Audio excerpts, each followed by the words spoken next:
Hello and welcome to the first ever Little Hands podcast. I am Millicent Roo. You can find me on Instagram as Millicent_Roo, and you can find me on Ravelry as These Little Hands. I have recently discovered podcasts, and I have decided to join in the fun and to become more connected with the community, the knitting community, and I'm very excited to see how it goes. I am coming to you from South Africa. I was born here. I've been living here my whole life. I'm 29 years old. I'm a co-owner of a practice, pediatric occupational therapy practice. We work with children with autism, children with sensory processing disorders, and children with developmental delays. But I am here to speak to you about what I do in my free time, which is knitting, sewing, and sometimes some other crafty things. And I've also decided to include a segment about favorite things, which can be anything that I am currently interested in or saw or feel like you guys might enjoy. I have a wonderful dog that you saw on the intro. Her name is Stella. She is named after the designer Stella McCartney. She's currently taking a nap because we had a run this morning, so I'm not going to wake her up, but I'm sure she's going to join us from time to time. And with that, I'm going to start with the knitting segment.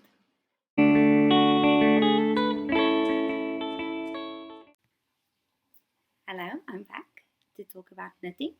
You will see that I have changed locations. I'm now inside my bachelor's flat where I live. I was sitting outside on the balcony, but there's a dog barking and the sun is very bright, so the noise is bothering me, and I'm frowning on the video because of the sun, so I'm hoping that this would be better. I just also wanted to say that I understand English very well, I speak it a lot, but it is not my first language, so please forgive me if I stumble over my words a little bit. I'm sure it will get better as I get used to podcasting. So I started knitting when I was about 21 years old.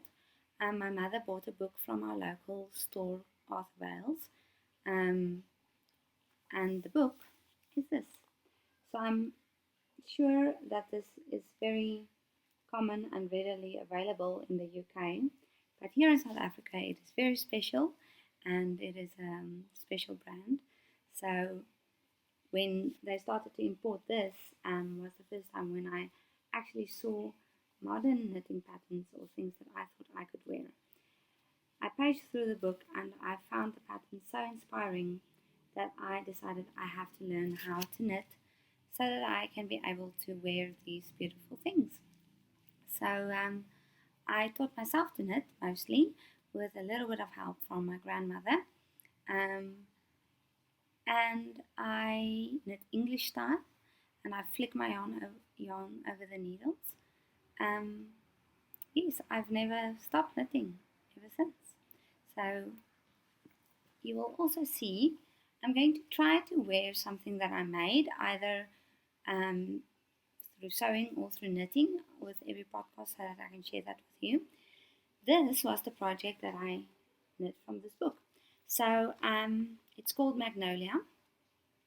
I can't remember if I used the yarn they suggested or anything. I didn't document my projects at that time, so I'm not sure, and it's quite old. It's about 6 or 7 years old.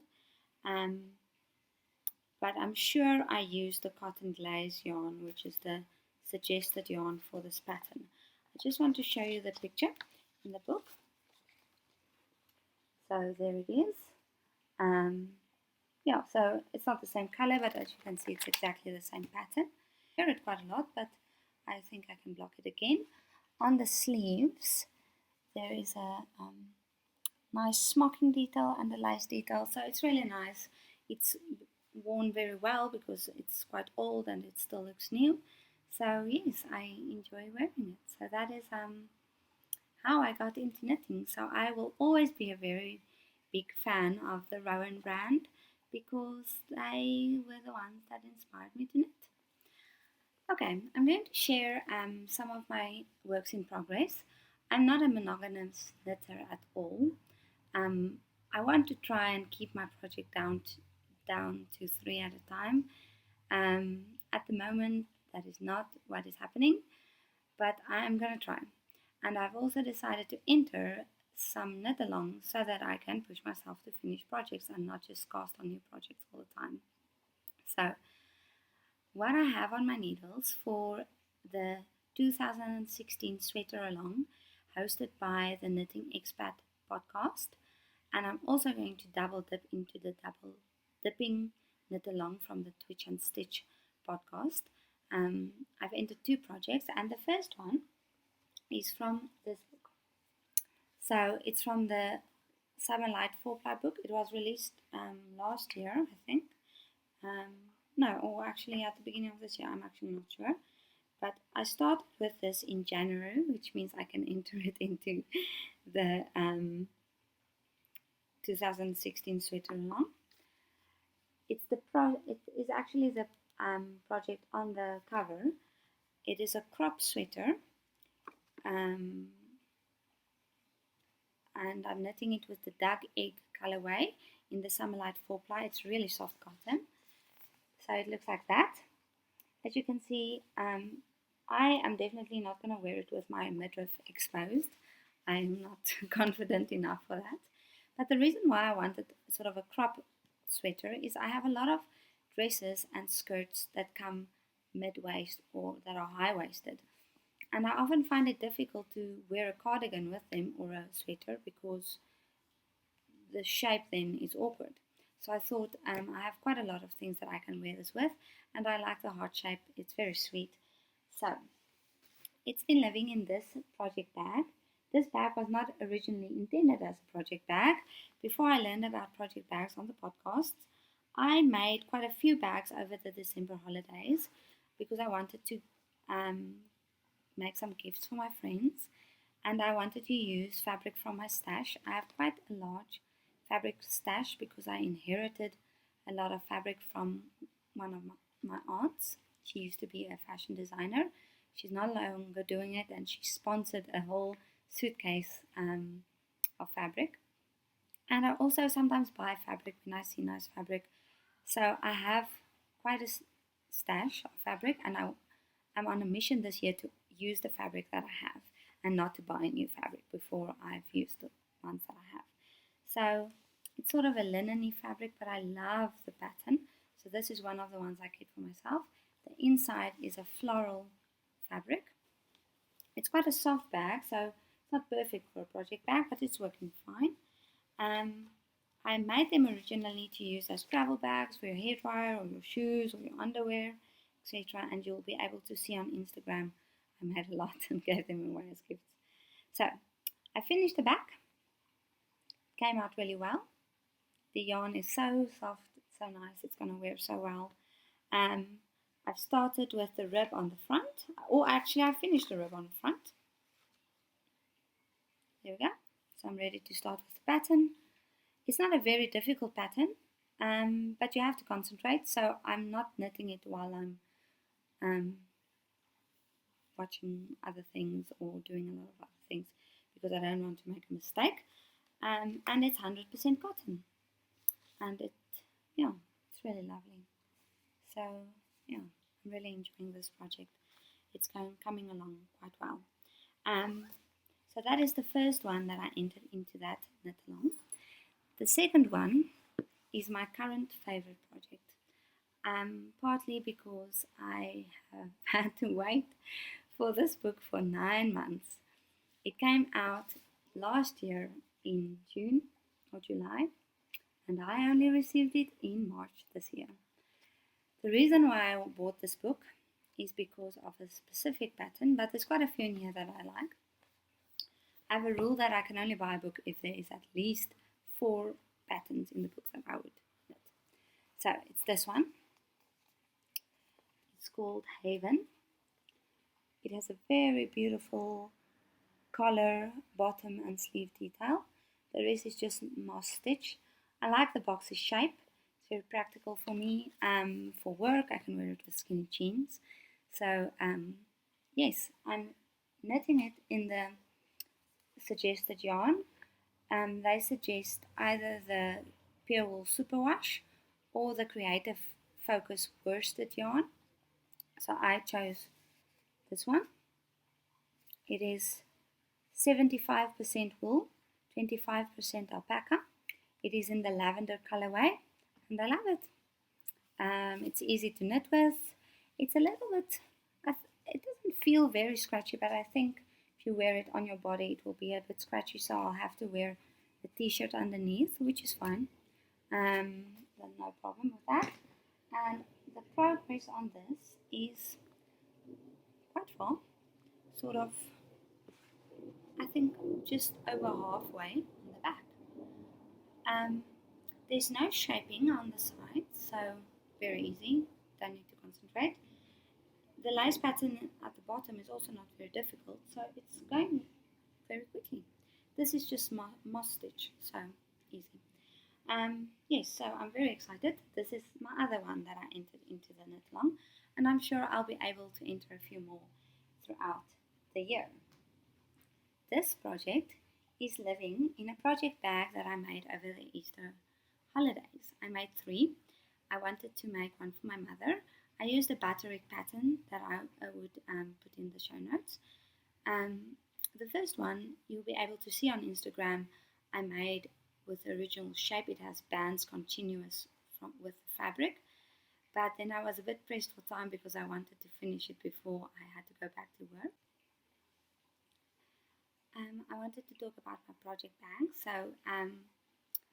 I spoke briefly about the batik pattern, and then I was interrupted by a phone call. I apologize. But I made 1 bag for my mother and 2 for myself, 1 for my sewing and 1 large bag for my knitting. I often knit large projects, so I need a large bag. I love it. It is also fabric from my stash, and it has hot air balloons on it. So you can see it has pockets here at the front and on the side here. And then, okay, so I want to speak to you a little bit about what podcast I've been watching, which is, I haven't watched a lot. It came up on my YouTube, recommended watching videos, one of the podcasts, I can't remember which one, but I thought it was amazing, and I watched quite a few so far, but only 1 or 2 episodes of each because I wanted to see the differences and so forth. So I've been watching Charlotte and Gus. I've been watching the Knitting Expat podcast. I've been watching the Twitch and Stitch podcast, Yarngasm, Little Bobbins Knits, and there's the one I'm forgetting, which is, the Brooklyn Knitfold podcast. And I have been enjoying all of them. And through this new journey of podcasting, I have been very inspired to see if I can also find local indie dyers. Because I always just buy from the same shop. I almost always, not solely, but almost always buy Rowan yarn because that is sort of the good quality yarn that is available here. And I came across a few local dyers. So the first one is the one that you saw in the picture from the intro of the knitting. It's called Hartlam. Hartlam is an Afrikaans word, which is my home language. And the meaning of it would be, you can use it the same as you would use the word darling. So you are my darling, or you are my Hartlam.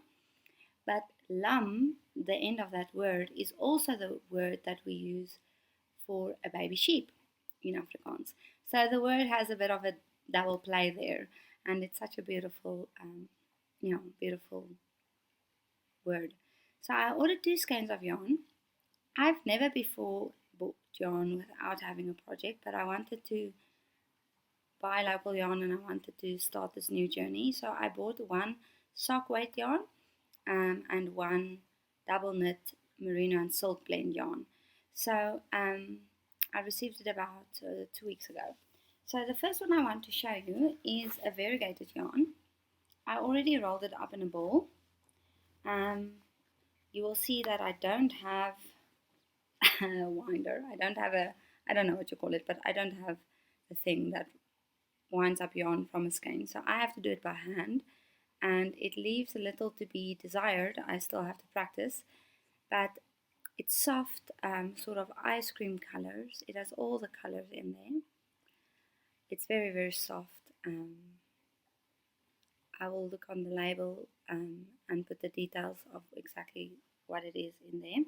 It's called Calvinia, which is a town in South Africa, which are nice. So she's naming, I'm not sure, I'll have to double check if it's the colorway or if it's the type of yarn that she names after the towns. But yes, they're all named after different towns in South Africa, so that's quite nice. And then I decided, okay, now I need to find a pattern that I can use for this. So my first ever, except for the one Vogue knitting pattern that is not a Rowan pattern, I got on Ravelry. It's a paid for pattern, so I'm only going to show the picture. The name is Castelia by Toby Roxanne Designs. It's a shawl. I've never knitted a shawl before. I've also never knitted with circular needles before. But I was very inspired because everybody knits shawls, it seems like, and they look very nice to wear. And I thought it would be old-fashioned, but it's really not. So I'm very happy to be introduced to shawl knitting. Okay, so what happened is I am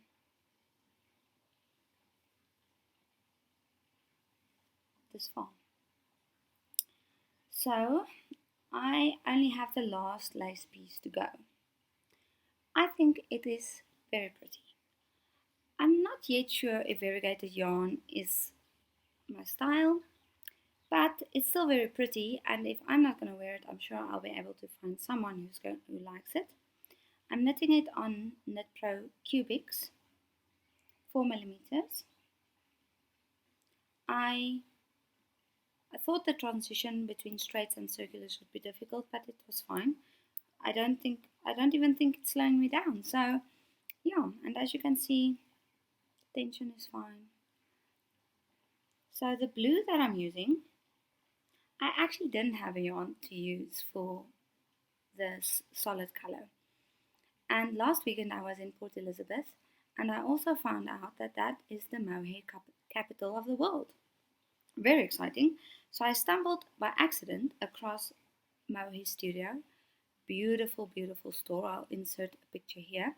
It's really beautiful. And I came across this. Nomvulos Knitters.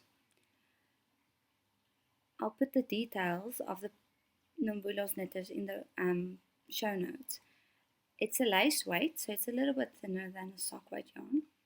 It's 90% recovered wool, mohair and silk, and 10% nylon. It's in the denim colorway. So, Nomvulos Knitters is a local upliftment project. I don't know how much you know about South Africa, but we have underprivileged communities. Yes, I'm not sure how to explain it, but this lady teaches the ladies from the local community how to knit, how to spin yarn, how to dye yarn, and it is part of an upliftment project, which is so wonderful, and I really wanted to support them, so I bought this to use for the solid color, and I think it matches very well. Also at the Mohair Studio, what I found was another local dyer called Cowgirl Blues. So her website is cowgirlblues.co.za. And I bought this one. I normally don't buy yarn without having a project, but I was there and I stumbled across it by accident, and I wanted to support the local store. So I bought this because I knew I had an Aran Weight grey that will match this in my stash. So I only bought one skein, It is 80% wool, 20% kid mohair. It's so soft, it's so beautiful. I think this is going to be very beautiful. I'm not yet sure how to know when it is a variegated yarn and when it is a gradient yarn, and if there even is a difference. But yes, I got this, and then also from Cowgirl Blues I got this one, which is 70% kid mohair and 30% silk. The colorway is red, so but it's more pinkish red. I don't have a project for this. I got 2 balls that I will add into a project. That is sort of my plan. Okay, so those are the 3 projects that I'm knitting on and hope to finish soon. The other one that I ordered from Heartlam is a double knit weight. I knit quite a lot of clothing items, so I don't often use sock weight yarn or lace weight yarn. Double knit is sort of my go-to yarn, or worsted weight. This is double knit. This is silk and merino blend from Heartlam. It is the French hook colorway, and again, not sure if it's variegated or gradient. Don't know, but I really love the colors, and I got this one because I have a pink and a cream in my stash that I can match with this for a project. Okay, I think, oh no, I wanted to share this project bag.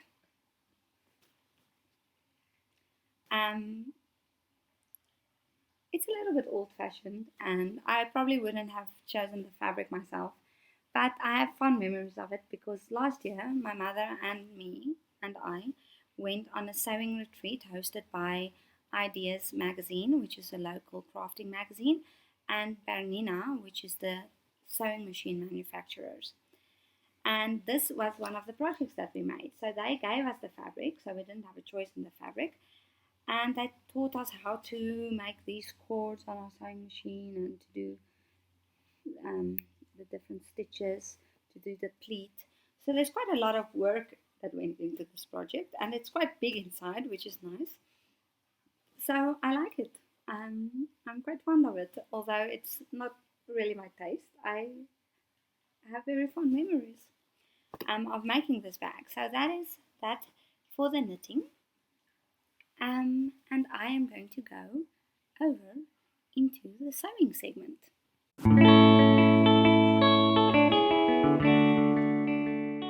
Hello, I want to speak to you a little bit about sewing. That's my other hobby. I've always been interested in fashion, and I thought I would become a fashion designer, but it wasn't destined for me to be a fashion designer, and I'm actually happy that I don't do it as a vocation, but rather as a hobby. So I received a sewing machine for my 21st birthday, no, 22nd birthday. Before that, I never sew anything in my life except for maybe cross stitching or hand sewing.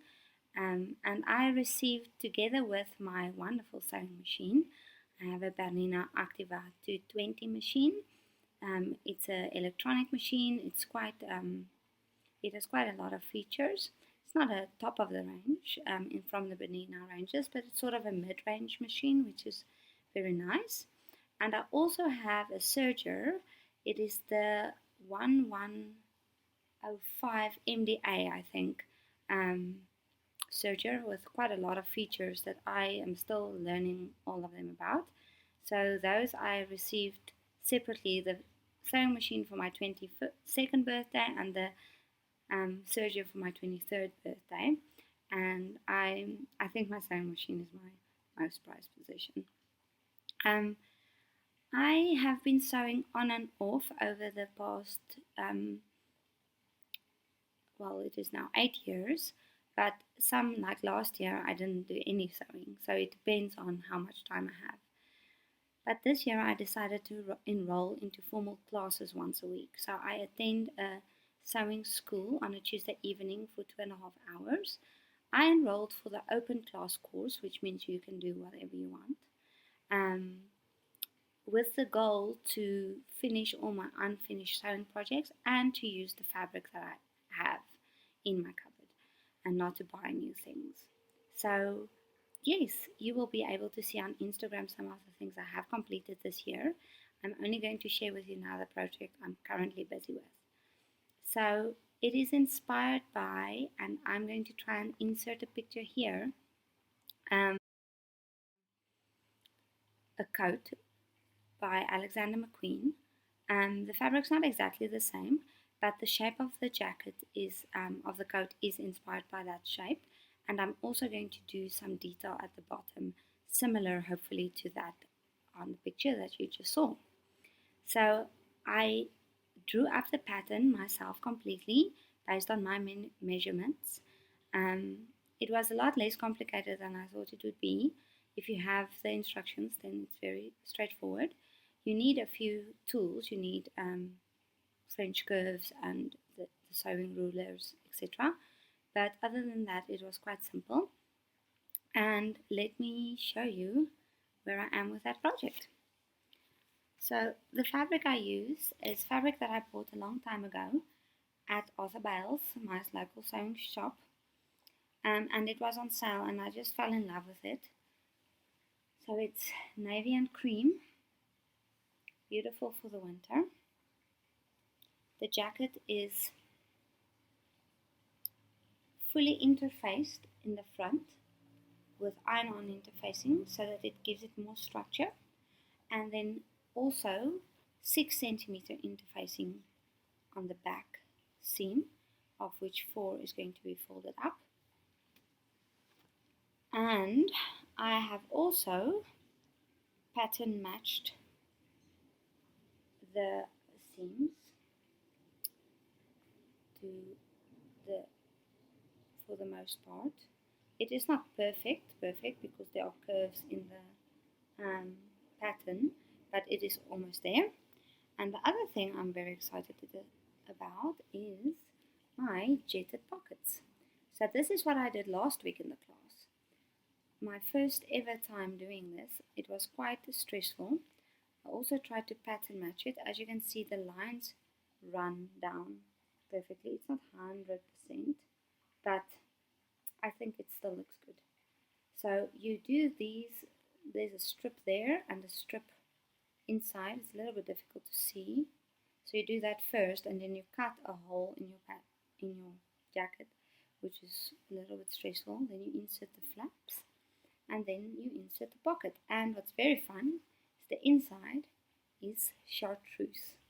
So this is fabric that I inherited from my aunt. It's very beautiful color. It feels very fancy, but I have no idea what it is. My knowledge about different fabrics and what they are is quite limited, so it feels very fancy and soft.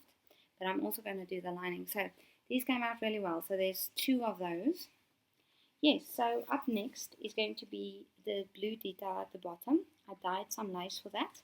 And then I have to do, put in the sleeves and put in the lining. And this lives in my sewing bag. That's exactly the same pattern as the bag I showed you before that I keep my knitting in. So there's all my different scissors. And it is also lined with fun cotton fabric that I got from my stash. So it works really well because I travel obviously to the class, and then I can just grab my bag and everything fits in there. So the other thing I just wanted to share in terms of the sewing is if you are a new sewist and you want to teach yourself how to sew, I highly recommend this book. I can't remember if my mom bought it for me or if I bought it for myself. I'm suspecting she bought it for me. Although there's no note inside, she normally writes a letter inside.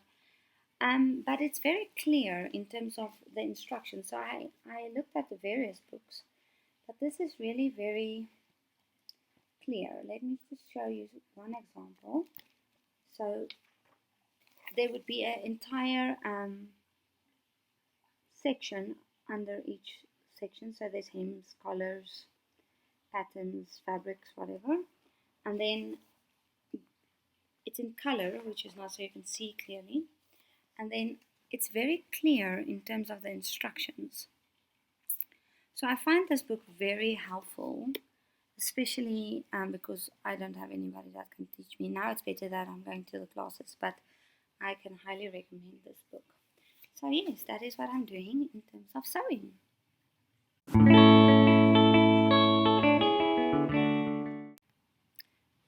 Okay, so for the last section, I mentioned earlier that I'm going to share favorite things or pretty things or interesting things in every episode.